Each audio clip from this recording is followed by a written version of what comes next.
Assalamualaikum warahmatullahi wabarakatuh.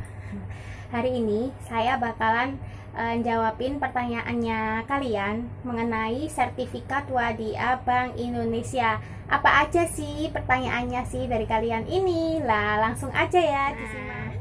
Langsung aja ya, saya bakal jawab pertanyaan yang pertama. Pertanyaannya itu adalah apa sih pengertian SWBI atau Sertifikat Wadiah Bank Indonesia itu?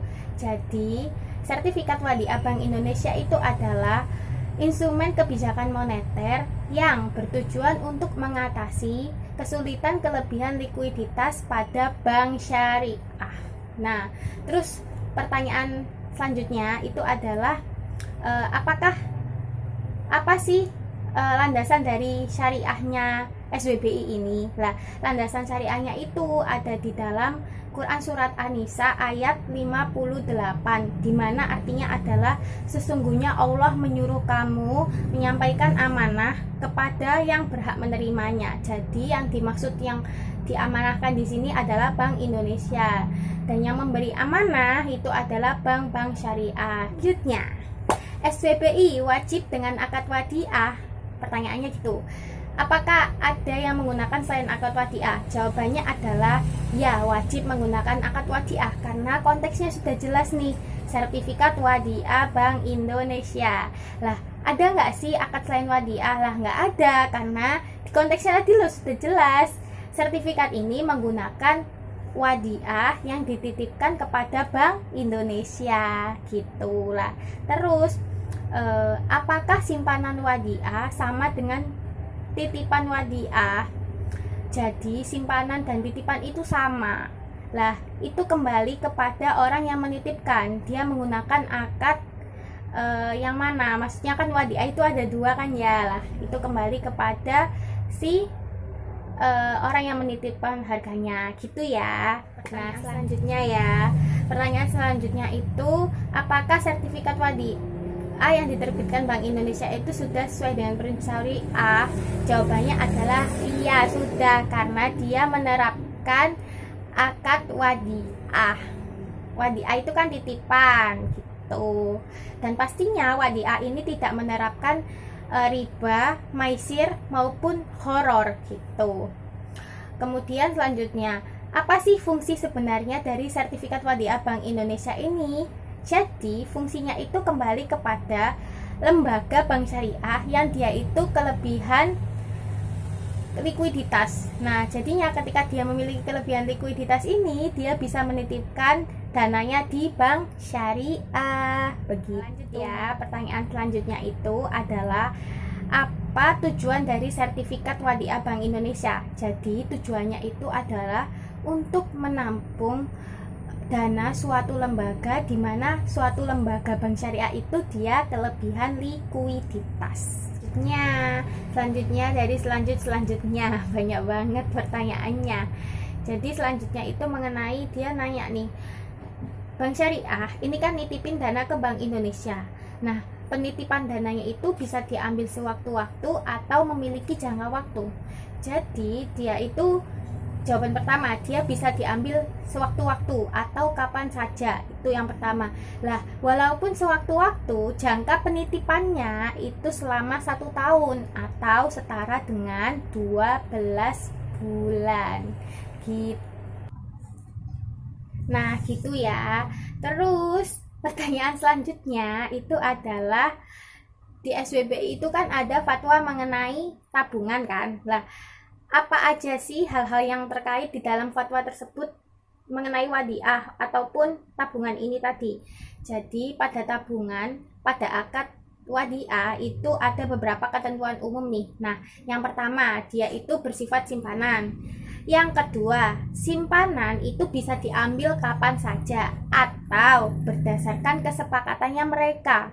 Lalu yang ketiga, itu tidak ada imbalan yang disyaratkan kecuali dalam bentuk pemberian yang bersifat sukarela dari pihak bank. Lah, pihak bank ini digarisbawahi, yang memberikan imbalan ini adalah si Bank Indonesia gitu.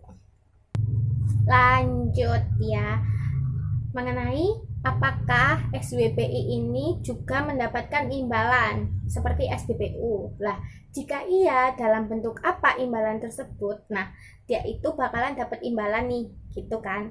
Lah, tapi imbalannya itu tak mengikat. Jadi itu tergantung si Bank Indonesia ini lanjutnya. Ini mirip-mirip sih pertanyaan tadi mengenai apakah SWBI dia itu hanya membantu dalam hal kelebihan likuiditas saja. Jawabannya adalah iya, dia membantu suatu perusahaan maupun lembaga yang dia itu memiliki kelebihan likuiditas gitu. Terus apa maksud dari kelebihan likuiditas itu apa? Jadi kelebihan likuiditas itu adalah kelebihan dana. Jadi suatu perusahaan itu memiliki kelebihan dana dalam perusahaannya, begitu. Selanjutnya, jadi selanjutnya itu adalah kenapa sih harus dititipkan Bank Indonesia? Padahal kan perusahaannya itu juga bank. Maksudnya mungkin di sini maksudnya itu kan juga Bank Indonesia sama Bank Syariah. Kenapa sih harus dititipkan di Bank Indonesia? Kenapa nggak dititipkan di tempat lain gitu kan? Lah, jawabannya itu adalah karena mereka itu masih satu naungan. Justru itu karena mereka itu masih satu naungan, masih sama-sama dalam dunia perbankan. Jadi makanya si Bank Syariah ini menitipkan dananya di Bank Indonesia gitu. Karena Bank Indonesia itu lebih di atasnya si Bank Syariah. Kan Bank Indonesia dulu, terus di bawahnya itu ada perbankan. Lah perbankan itu ada banyak tuh. Ada perbankan konvensional, perbankan syariah, dan perbankan lainnya gitu. Terus ini nih, mengapa sih Bank Syariah itu pas kelebihan dana itu diberikan ke Bank Indonesia? Kenapa nggak didonasikan aja sih ke lembaga zakat? Pertanyaannya nyambung sih ya. Kok pas dia kelebihan dana itu nggak dizakatkan aja atau disedekahkan gitulah? Jawabannya dia itu kelebihan dana pada saat itu dia kelebihan dana, dia tidak membutuhkan dana itu, tapi suatu saat dia itu membutuhkan dana itu.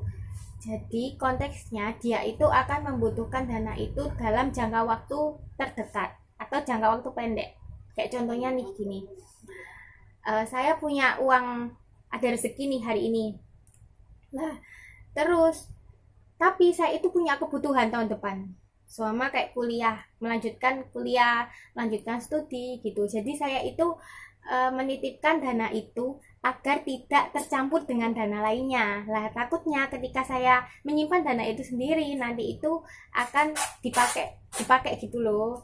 Jadinya kan dana itu nggak bakal bisa digunakan untuk melanjutkan studi, malah saya hilaf untuk menggunakan dana itulah. Sama kayak suatu perusahaan, dia itu menitipkan dana itu lah pada jangka waktu tertentu dia bakal menggunakan dana itu lagi gitu. Terus apa maksud dari kelebihan likuiditas itu apa? Jadi kelebihan likuiditas itu adalah kelebihan dana. Jadi suatu perusahaan itu memiliki kelebihan dana dalam perusahaannya, begitu. The next question atau pertanyaan selanjutnya. Jadi pertanyaan selanjutnya itu gimana kalau Bank Syariah atau yang kelebihan dana ini menitipkan dana kepada Bank Indonesia dengan menggunakan sistem tabungan? Apakah dana tersebut tetap dikelola oleh Bank Indonesia dengan dunia usaha? Jadi jawabannya adalah tidak, dia nggak bakal dikelola. Kenapa? Karena akad dalam wadiah itu ada dua ya, ingat. Yang pertama itu adalah wadiah yad domanah. Yang kedua wadiah yad amanah, jelas berbeda. Kalau wadiah yad amanah, yad domanah ini domana ya. Domana itu dia dananya bisa dikelola. Lah dia itu contohnya itu giro, jadi dananya bisa dikelola, dana nasabahnya. Yang kedua wadiah yad amanah, amanah itu kan dapat dipercaya, jadi dia itu dananya tidak boleh dikelola, tidak boleh gitu. Jadi kembali kepada si nasabah ini tadi, dia itu menggunakan akad yang mana, bolehkah dikelola atau tidak boleh, begitu. Lah pertanyaan selanjutnya itu bakalan menyinggung mengenai contoh kasus di materi kemarin ya. Jadi kan contoh kasusnya begitu panjang. Lah ada aja nih yang nanya, kayak yang pertama pertanyaannya dia, akad wadiah bukannya nggak boleh dikelola ya? Jadi akad wadiah itu dikelola atau tidaknya dia tergantung wadiah yang digunakan. Yang sudah saya bahas tadi, wadiah itu ada dua, yad domana sama yad amanah. Jadi kembali lagi ke nasabahnya, dia menggunakannya mana. Kalau dia menggunakan wadiah yad amanah, maka dana itu tidak boleh dikelola gitu ya. Terus dana bonus yang diberikan kepada bank syariah itu diperoleh dari mana ya? Jadi kan kemarin saya jelasin, dengan kesepakatan minimal dana, dia itu bakalan dapat bonus nih, kan gitu. Nah, dana itu dari mana sih? Dana bonus lah. Dana bonus ini diperoleh dari si Bank Indonesia ini mengelola dana-dana bank syariah. Jadi Bank Indonesia ini pastinya nggak hanya mengelola kelebihan likuiditas tak pada satu bank syariah aja, pastinya banyak, sama Bank Jaya, Bank Mandiri, bank apalah, bank apa, banyak lah. Bank syariah itu kan banyak lah. Terus ketika dia sudah mengelola dari sama 10 bank syariah ini, lah dia kan pastinya bakalan memberikan bonus gitu, tapi pastinya ada minimal dana yang dititipkan gitu.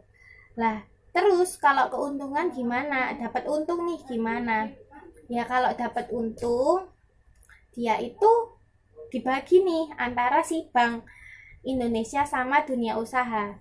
Nah, dana keuntungan yang didapatkan oleh Bank Indonesia ini akan diberikan sebagai bonus untuk bank-bank syariah yang sudah nitipkan dana di Bank Indonesia. Lah, apakah dari keuntungan yang diperoleh Bank Indonesia ini digunakan sebagai bonus? Iya.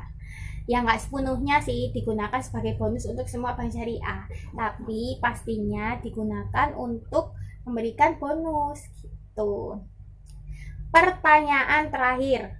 Nah, ini pertanyaan terakhir banget nih. Agak melenceng sih ya sebenarnya, tapi bolehlah dijawab. Bagaimana cara melakukan dunia usaha yang baik? Sedangkan persaingan dunia usaha itu zaman sekarang semakin ketat ya. Iya, persaingan dunia usaha itu semakin ketat. Mungkin dari dulu sih sebenarnya ketat, cuman karena kita baru terjun di dunia usaha, jadinya itu kayak kerasa banget gitu ya. Susah banget ya, saingannya banyak gitu kan. Lah, gimana sih? Apa yang harus kita lakukan? Ini dari saya sendiri ya.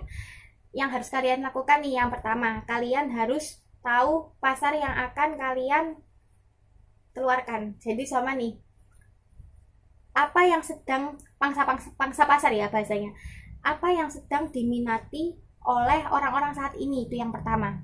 Seumpama kan lagi marak-maraknya ayam geprek, wah gila ya, maksudnya orang-orang tuh seneng banget sama ayam geprek, apa ayam geprek, makanya lah itu bisa dijadikan sebuah usaha.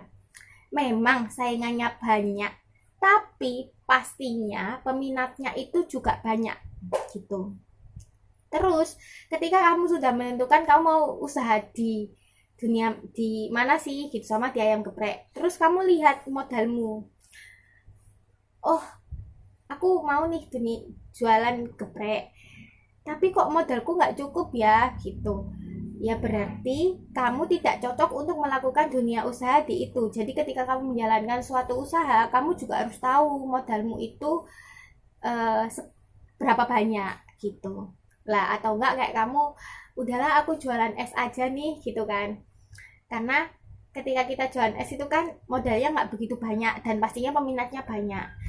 Nah, peminatnya tuh pasti banyak, apalagi kayak sama kita di suatu acara yang dimana itu hawanya panas banget, terus tuh banyak orang, itu kan pasti ya es itu diminati sama banyak orang gitu. Kayak contohnya kayak wisudaan kampus nih, pastinya orang yang jualan es itu banyak karena dia tahu pangsa pasarnya. Orang yang ingin minum es itu banyak, orangnya itu juga banyak, dan modalnya itu cuma sedikit. Nah gitu contohnya. Jadi kembali lagi ke kamu punya modal berapa, terus pangsa pasarnya gimana. Nah di situ kamu baru bisa melakukan sebuah usaha gitu. Nah itu aja pertanyaan yang bisa saya jawab. dari sekian banyak pertanyaan kalian. Saya akhiri ya, kurang lebihnya mohon maaf. Nun wal qalami wa may yasturun, fastabiqul khairat. Wassalamualaikum warahmatullahi wabarakatuh.